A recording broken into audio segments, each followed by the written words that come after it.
Dia sempat jatuh nih kan. Brak! Sampai ngebentur salah satu jasad yang ada di depan dia. Refleks dia sentuh, dia tarik tuh tangan salah satu mayat tersebut. Sontak Pak Burhan tarik nafas dalam-dalam. Dan dia panggil lah dari atas itu kan. Marni! Marni! Dan di tengah-tengah udara itu dia kebayang nih. Cets, muka istrinya, muka anaknya tuh si Kanza. Sampai akhirnya. Blah!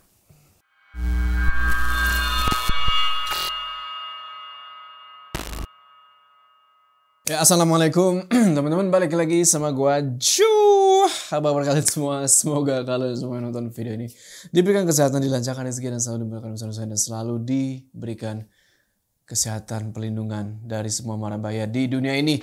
Oke, masuk ke part 3. Kita akan melanjutin cerita yang super epic ini dari Valiwah yang berjudul Saronge. Jadi kalau kalian nonton di part sebelumnya, yaitu di part 2, kita tahu nih kan kalau si Pak Burhan ini kehilangan istri sama anaknya setelah dia berhasil kabur dari rumahnya dia itu yang kebanjiran akibat luapan sungai Saronge. Nah, di sini Pak Burhan nyari-nyari terus tuh kan, di tengah hujan, angin badai gitulah pokoknya. Tapi tetap dia nggak bisa nemuin tuh anak sama istrinya dia. Sampai akhirnya dia malah ketemu sama makhluk-makhluk yang di luar nalar. Tapi itu nggak membuat Pak Burhan nyerah. Dia jalan terus sampai akhirnya dia ketemu sama jurang. Nah, di dasar jurang ini dia ngelihat anak sama istrinya. Tapi nggak cuma itu. Mereka ini lagi diseret sama dua makhluk gede serem banget yang nggak tahu mau bawa mereka kemana. Agak dilema dong nih Pak Burhan kan, antara mau terjun atau gimana. Kalau terjun mati, kalau nggak keluarganya bisa nggak selamat. Akhirnya Pak Burhan disitu memutuskan buat terjun. Tapi yang jadi pertanyaan sekarang, gimana nasib Pak Burhan selanjutnya?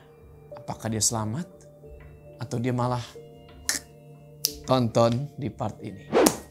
Oke, kita nggak usah lama-lama lagi ya. Udah pada penasaran kan? Gimana sih tuh kelanjutannya? Langsung aja.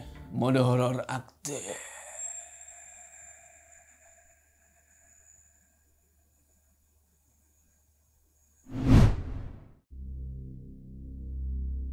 Iya, jadi yang bikin lebih merinding adalah apa yang diinjek sama Pak Burhan ini. Karena ternyata bukan tanah. Tapi dia itu kayak jalan di antara badan-badan manusia yang masih hidup. Dalam hati Pak Burhan bertanya-tanya nih, ini tuh tempat apa gitu kan.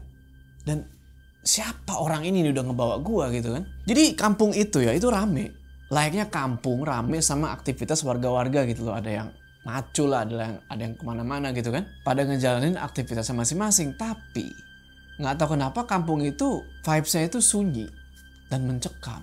Nah, saking senyapnya itu kampung, hembusan angin aja nggak berasa. Pohon-pohon yang ngelilingin kampung itu nggak ada yang gerak sama sekali. Kayak nggak ada angin. Suara serangga-serangga, ya minimal jangkrik atau apalah, itu nggak kedengeran sama sekali di situ. Jadi kalian bisa bayangin lah, bener-bener sunyi. Nah, Pak Burhan jalan itu ngelewatin bener-bener kalau lu bisa bayangin tuh punggung, Pak. Orang tengkurap tuh dijadiin jalan tuh. Nah, itu yang Pak Burhan injek. Tapi nggak cuma itu. Rumah-rumah di situ pun dibangunnya itu dari badan-badan manusia. Ditumpuk tuh rapi. Bahkan pagar-pagar yang ngebatasin rumah-rumah itu dibikinin dari betis sama paha. Pak Burhan masih aja tuh jalan kan ngikutin orang misterius yang ada di depan dia ini. Udah kayak mimpi tuh. Tapi kalau ini mimpi, kenapa kok ini berasa nyata banget apa yang dia lihat gitu kan. Sampai akhirnya orang yang nganterin dia itu, yang tadinya cuma diem aja tuh, akhirnya dia buka suara. Kamu tahu ini di mana? Kampung apa ini? Ini bukan kampung manusia. Pak Burhan cuma diem aja di situ. Gak ngerespon apa-apa. Atau lebih tepatnya dia ini gak ngerti mesti ngerespon apa. Dan akhirnya orang itu ngelanjutin lagi omongannya. Kamu lihat bangunan-bangunan rumah, jalan, jembatan, dan pagar-pagar yang membatasi rumah itu. Semuanya dibangun dari raga-raga manusia yang sudah bersekutu dengan bangsa kami. Mereka rela menjual dan mengorbankan nyawa saudara-saudara mereka. Bahkan rela menjual dan mengorbankan keyakinan mereka demi harta dan kekayaan dengan cara yang tidak halal. Mereka yang dibuat menjadi bangunan-bangunan itu, semuanya masih hidup. Karena manusia-manusia bodoh itu belum waktunya untuk mati. Pak Burhan makin gak paham nih sama apa yang diomongin si orang ini. Tapi lagi-lagi dia gak tahu mau jawab apa. Mulut dia tuh kayak kekunci. Dan perjalanan itu ternyata lumayan panjang. Mereka terus jalan tuh sampai akhirnya mereka berhenti di sebuah tempat kayak jembatan panjang. Dan ternyata jembatan ini gak kalah ngeri. Sama kayak sebelumnya. Dibuat dari susunan badan-badan manusia. Dan mereka berdua pun belok ke jembatan itu. Yang Pak Burhan lihat, orang-orang yang dipakai gitu ya, jadi jembatan itu pada masih hidup. Dan mereka bikin suara. Ada yang nangis. Ada yang teriak-teriak, minta tolong gitu. Ada yang cuma diem aja. Nah pas Pak Burhan ngelewatin jembatan ini, bukan main tuh. Oh badannya udah gemeteran. Jantungnya udah deg-degan tuh setengah mati. Dan badannya itu udah kuyup sama keringet. Suara orang-orang yang nangis ya di jembatan itu bener-bener sedih banget gitu loh. Kayak orang yang bener-bener nyesel gitu loh. Sampai nusuk-nusuk hati istilahnya lah. Manusia-manusia yang dijadiin jembatan itu cuma bisa ngeliatin Pak Burhan aja tuh seiring dia ngelewatin mereka. Dan dari tatapan mereka itu kayak minta tolong. Cuma kalaupun emang mau nolongin, gimana caranya? Pak Burhan gak bisa berbuat apa-apa gitu. Selain natap balik orang-orang itu. Dan yang lebih ngagetin adalah ternyata orang-orang yang ada di situ, beberapa ada yang Pak Burhan kenal. Salah satunya ada tetangga dia tuh yang udah meninggal. Mereka berdua terus jalan ngelewatin jembatan itu sampai akhirnya si orang misterius itu bilang, orang-orang yang dijadikan bangunan, jalan, jembatan, rumah, bahkan istana kami adalah tumbal dari manusia-manusia yang serakah yang ingin mendapatkan kekayaan dengan cara yang tidak benar. Mereka yang ditumbalkan sebagiannya ada yang tidak berdosa. Mereka yang tidak berdosa itu ditumbalkan oleh keluarganya, orang tuanya, anak-anaknya, bahkan tetangganya sendiri. Mereka yang ditumbalkan itu tidak akan pernah kembali ke alam nyata atau alam manusia, kecuali ajal mereka sudah sampai. Dan mereka akan kembali ke Tuhan mereka. Mereka yang tersesat di sini ingin segera mati, karena mereka di sini hanya merasakan kesengsaraan. Ketika salah satu dari mereka yang sudah sampai ajalnya, maka salah satu dari bangunan kami yang dibangun dengan tubuh-tubuh mereka akan hilang dengan sendirinya dan akan digantikan dengan mereka yang baru ditumbalkan. Pak Burhan cuma diam 1000 bahasa tuh ngedenger penjelasan gila itu. Yang jujur aja menurut dia ini gak masuk akal gitu loh. Gak paham sama sekali kalau ada kayak begini gitu. Sampai akhirnya mereka tiba nih di sebuah lembah. Dimana di lembah itu dihuni sama orang-orang yang bekerja gak berhenti-berhenti. Dan muka orang-orang yang ada di situ semuanya gak ada yang enak dilihat.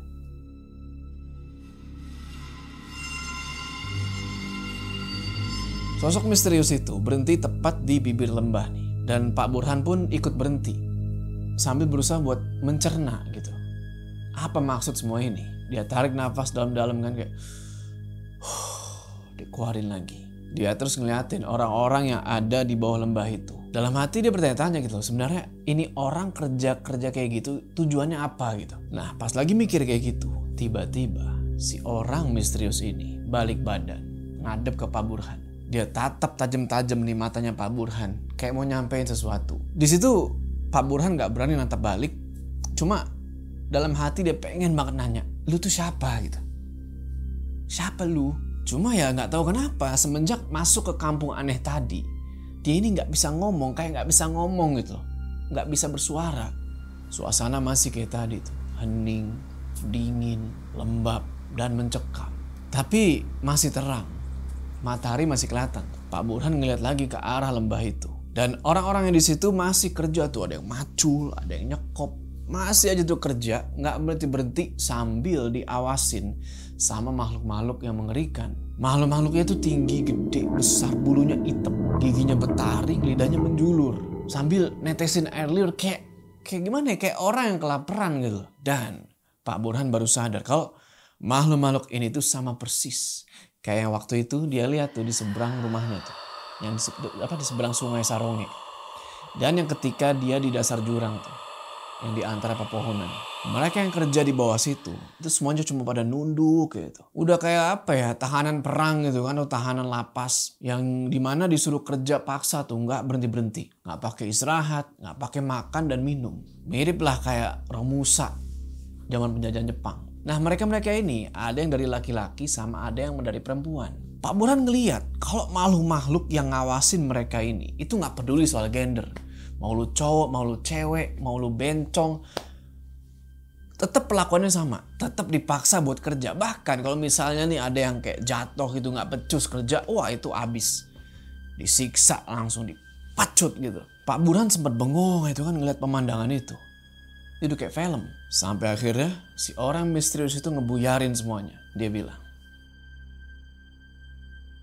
orang-orang yang ada di lembah itu, mereka semuanya sudah menjadi budak-budak harta dari keserakahannya sendiri. Mereka ketika ada di alamnya, mencari dan menginginkan harta kekayaan dengan cara instan, yaitu dengan cara bersekutu dan membuat perjanjian dengan bangsa kami. Dan di tempat ini, mereka menjadi budak-budak dari bangsa kami. Mereka akan terus bekerja seperti itu, tanpa henti, sampai ajal menjemput. Ayo, kita lanjutkan lagi jalannya, sebelum makhluk-makhluk itu melihat kita. Nggak pakai ngomong apa-apa, Pak Burhan ikutin lagi orang itu jalan. Sambil tetap penasaran nih ngeliatin orang-orang yang ada di bawah situ. Tapi orang itu tiba-tiba ngasih peringatan. Nunduk. Nunduk kamu. Kalau sampai orang-orang di bawah situ ngeliat kamu, kita bisa celaka. Oke lah, Pak Burhan lanjut jalan lagi, sekarang nunduk aja tuh. Mereka berdua jalan ngejauhin lembah itu. Sampai akhirnya mereka masuk di kayak sebuah lorong panjang gitu. Yang dirasain pertama kali pas Pak Burhan masuk ke lorong ini adalah dingin. Dingin yang bener-bener dingin sampai kayak nusuk kulit gitu. Dan di dalam lorong ini gelap. Gak ada sumber cahaya dari mana-mana.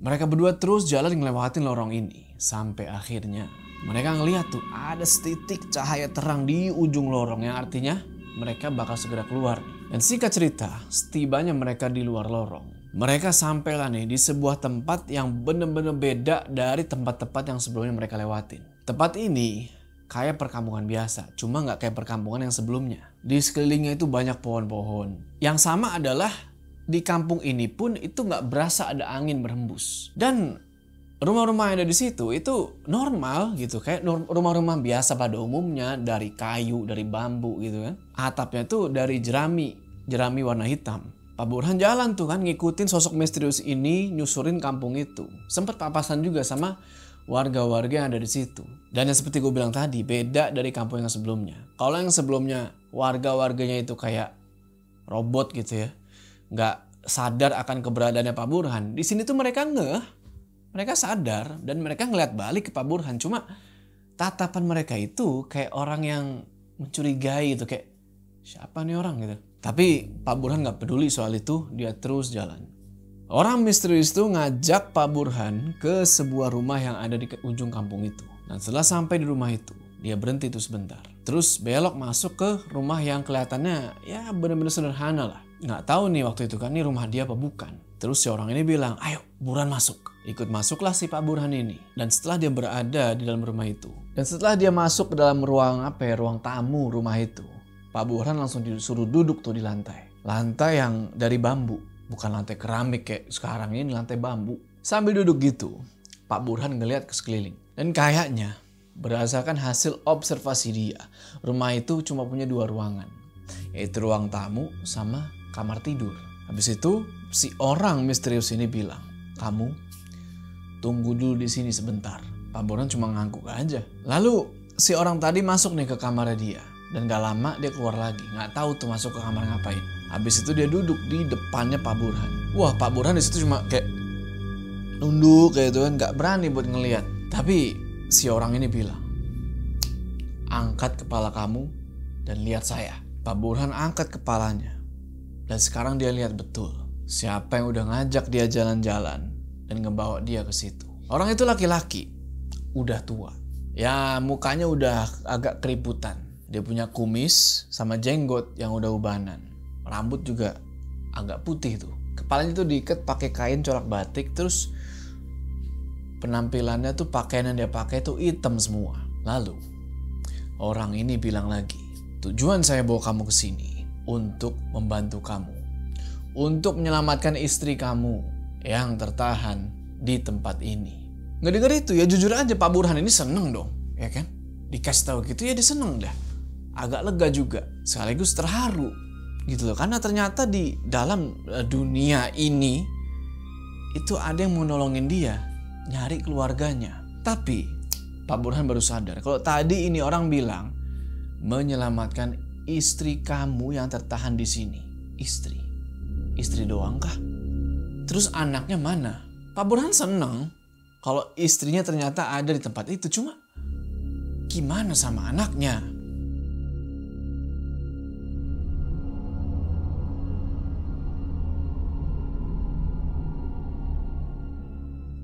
Siapa nama kamu? Nama saya Burhan.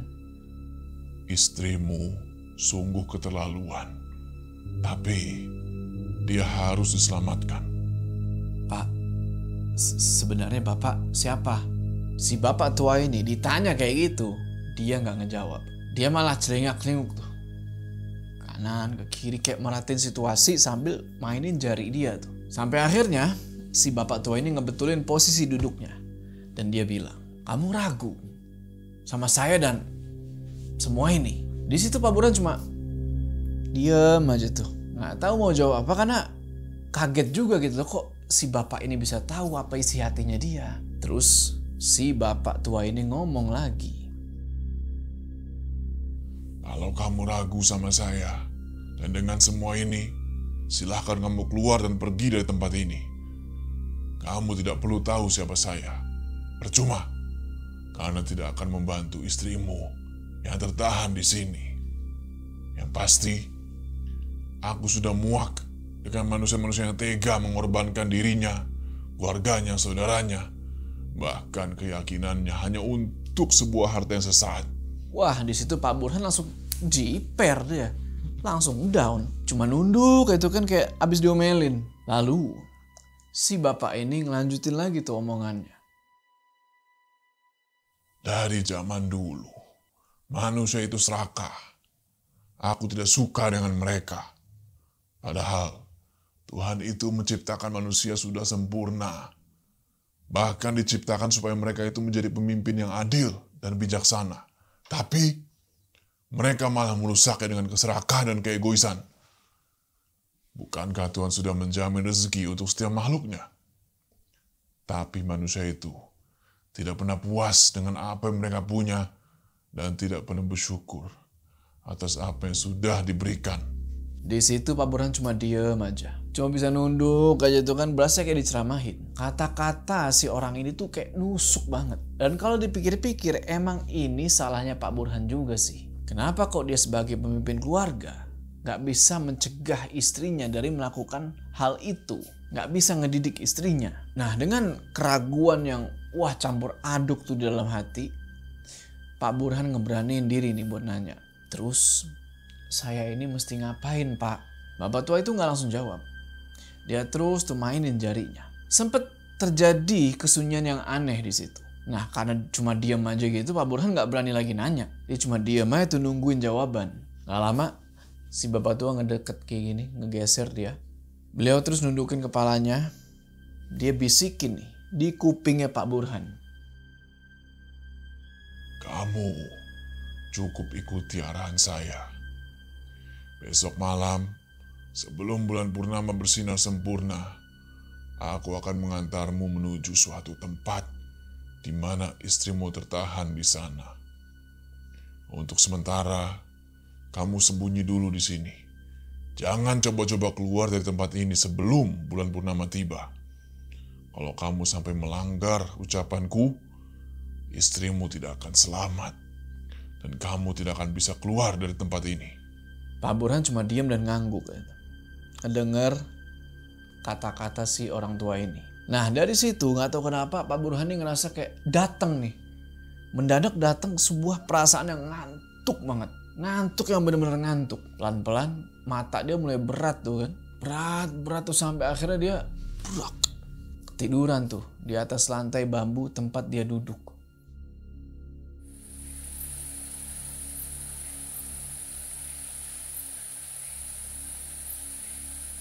Di sekeliling Pak Burhan sekarang udah diselimuti tuh sama kabut hitam pekat. Sementara bulan di atas langit itu warnanya udah merah darah. Lalu dari balik kabut hitam itu muncul nih beberapa orang dengan muka yang tanpa ekspresi, yang semuanya pakai baju warna hitam. Pelan-pelan tuh kabut mulai menyingsing dan semakin kelihatan jelas kalau orang-orang itu lagi ngebawa sesuatu.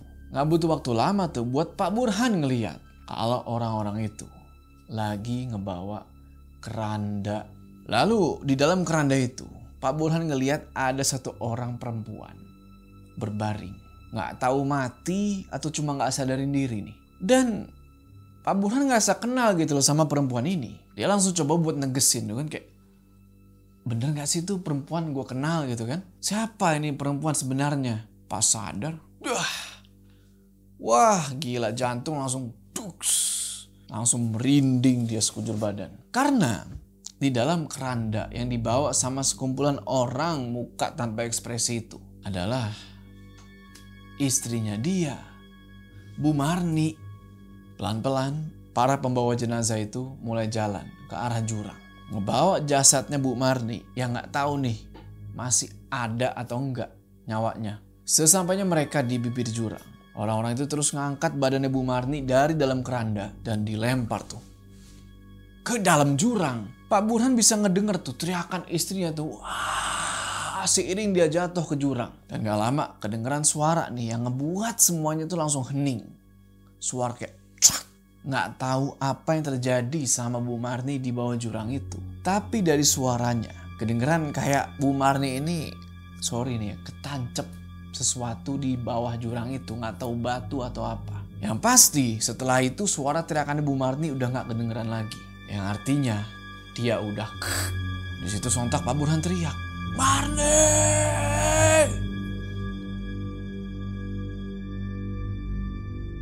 Siap-siap, sebentar lagi kita akan berangkat. Mendengar suara itu sontak, Pak Burhan kebangun tuh dari tidurnya. Dan sekujur badan dia tuh udah basah semua sama keringat. Dia ngeliat di depan dia sekarang udah ada si bapak tua itu. Terus dia lihat ke sekeliling itu kan. Barulah dia sadar kalau kejadian tadi itu cuma mimpi buruk pas dia tidur tadi. Di situ Pak Burhan langsung nangis sampai akhirnya si bapak tua ini ngomong lagi. Jangan lemah, kuatkan dirimu. Kalau kamu lemah, istrimu tidak akan selamat, bahkan tidak akan pernah kembali. Sebentar lagi, bulan purnama akan muncul. Seluruh makhluk yang ada di tempat ini akan berkumpul di satu tempat. Aku akan menuntun kamu sampai ke tempat di mana istrimu ditahan. Waktunya tidak banyak. Kalau sampai bulan purnama itu tertutup oleh awan kelabu, maka kamu dan istrimu akan selamanya tertahan di tempat ini. Pak Burhan mikir disitu kan, benar gitu loh apa yang dibilang sama si bapak tua ini. Pak Burhan mesti kuat tuh demi istri sama anaknya. Kalau lemah, bisa jadi mimpi buruk itu jadi kenyataan. Pak Burhan cuma diem aja tuh, merhatiin kata-kata si bapak tua itu. Dan gak lama, si bapak tua ini berdiri dari tempat dia duduk. Terus dia jalan nih ke arah pintu. Dia buka itu pintu, dia dongakin kepalanya dia tuh ke atas langit. Ternyata di luar itu udah agak gelap. Nah setelah ngelihat langit itu, si bapak tua ini balik lagi ke tempat dia duduk semula. Di depannya Pak Burhan tuh. Terus dia bilang lagi, sebentar lagi bulan purnama akan muncul. Kamu cukup ikuti arahanku saja. Karena ngedenger kata-kata itu, ya udah. Pak Burhan cuma diem aja tuh. Dia cengak-cengok lagi tuh kan. Sampai akhirnya dia ngelihat ke sebuah jendela yang gak ada gordennya. Nah di luar, yang tadinya gelap samar-samar gitu, tiba-tiba jadi terang tuh, gara-gara cahaya bulan. Dan mendadak rame nih di luar. Kedengeran tuh suara langkah-langkah kaki orang, ada yang jalan, ada yang lari. Dan ada juga suara orang ngobrol-ngobrol, tapi ngobrol itu sambil bisik-bisik. Nggak tahu kenapa, ngeliat dan ngedenger situasi kayak gitu ngebuat Pak Burhan langsung keringet dingin tuh. Sampai akhirnya si bapak tua itu notice gitu loh, kalau Pak Burhan ini udah mulai tegang, udah mulai gelisah. Memaksa si bapak tua ini buat bilang, Tenangkan diri kamu. Kalau kamu tidak tenang, makhluk-makhluk di luar sana akan tahu keberadaan kamu. Sekarang belum saatnya kita bergerak. Pak Burhan cuma ngangguk kayak itu. Walaupun sebenarnya dia nggak ngerti ini orang ngomong apa dan apa yang sebenarnya terjadi di luar gitu. Tapi Pak Burhan luar biasa penasaran di situ. Cuma ya dia tahanlah perasaan itu. Di luar masih rame tuh kedengeran suara langkah dan obrolan-obrolan berbisik. Dari ya nggak tahu siapa gitu loh. Entah siapa dan entah apa yang mau mereka lakuin. Pelan-pelan suara di luar kedengeran makin menjauh sampai akhirnya hening lagi tuh. Yang Pak Burhan denger sekarang cuma suara nafas sama detak jantung dia sendiri. Saking heningnya tuh. Yang anehnya, dia ini sama sekali gak ngedenger suara nafas si bapak tua ini. Dan si bapak tua ini cuma diem aja kan sambil terus ngeliatin Pak Burhan. Alhasil di situ justru dia malah makin jadi gelisah tuh, bukan main. Sampai akhirnya si bapak tua ini berdiri lagi dan dia jalan ke arah pintu. Dia buka pintunya. Dan dia celingak-celinguk lagi tuh, kanan, kiri gitu kan. Mastiin keadaan, udah aman atau belum. Habis itu, si bapak tua ini balik badan, ngeliat ke arah Pak Burhan. Dan dia bilang, Sekarang waktunya. Ikuti saya. Tenangkan dirimu dan jangan banyak nanya. Pak Burhan langsung beranjak tuh dari tempat dia duduk. Dan dia jalan ngedeketin si bapak tua. Bapak tua itu langsung ngasih isyarat buat ayo ikutin gua. Keluarlah nih mereka. Bapak tua di depan, Pak Burhan di belakang. Di luar itu malam, tapi berasa terang gara-gara cahaya bulan itu. Dan juga sepi, gak ada satupun makhluk. Pak Burhan ngeliat ke atas langit. Ternyata lagi bulan purnama. Dan warnanya itu merah. Persis kayak di mimpi dia itu. Dia terus ngikutin kemana si bapak itu pergi. Yang ternyata Pak Burhan ini dibawa ke lorong yang waktu itu pernah mereka lewatin. Masuklah ke dalam lorong itu kan. Nah, di dalam lorong itu gelap. Nggak ada sedikit pun cahaya menerangi. Cuma gelap kali ini itu lebih gelap daripada sebelumnya, nggak tahu kenapa. Sampai-sampai si bapak tua yang cuma jarak mungkin sekitaran 2 meteran itu di depan. Itu nggak kelihatan saking gelapnya. Pak Burhan jalan di lorong itu udah kayak orang buta. Tapi nggak sedikit pun dia kepikiran buat berhenti. Apalagi muter balik. Dia terus tuh jalan sampai akhirnya dia ngelihat siluet bapak tua itu di depan. Dan makin lama makin jelas mereka udah sampai nih di ujung lorong. Bapak tua itu celingak-celinguk lagi tuh ke kanan ke kiri. Habis itu mereka lanjut jalan lagi.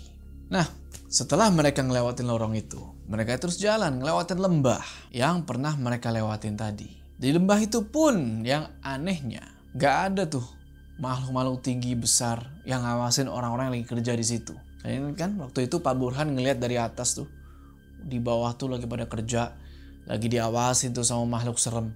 Nah sekarang nggak ada makhluk-makhluk itu. Yang ada cuma orang-orang yang lagi kerja, masih kerja di situ, nggak pakai berhenti. Nah dari lembah itu mereka berdua belok nih ke arah kanan. Pak Burhan cuma diem aja tuh.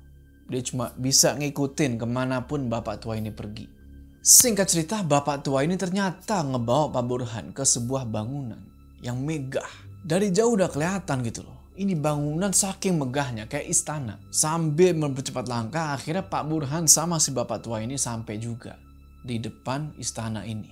Barulah Pak Burhan ini bisa ngeliat jelas kalau ini bangunan agak aneh. Karena di sela-sela dinding atasnya dan di bawahnya itu kayak dihiasi sama muka-muka manusia tanpa ekspresi. Dan yang aneh lagi adalah istana itu kelihatan sepi. Gak ada satupun orang ataupun makhluk yang ngejaga tempat itu. Bapak tua ini masuk ke dalam istana tersebut, sementara Pak Burhan masih terus ngikutin dari belakang.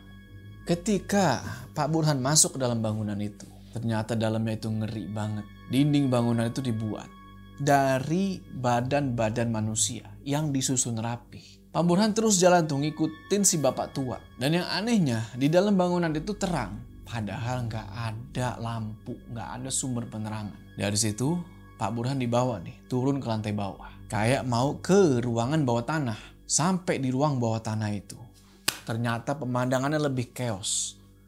lebih ngeri lagi. Ada banyak kerangka manusia, tengkorak, berserakan di situ. Dan ada juga yang sengaja kayak dijadiin hiasan itu tulang-tulang, tengkorak-tengkorak. Pokoknya isinya itu tulang belulang lah itu tempat itu.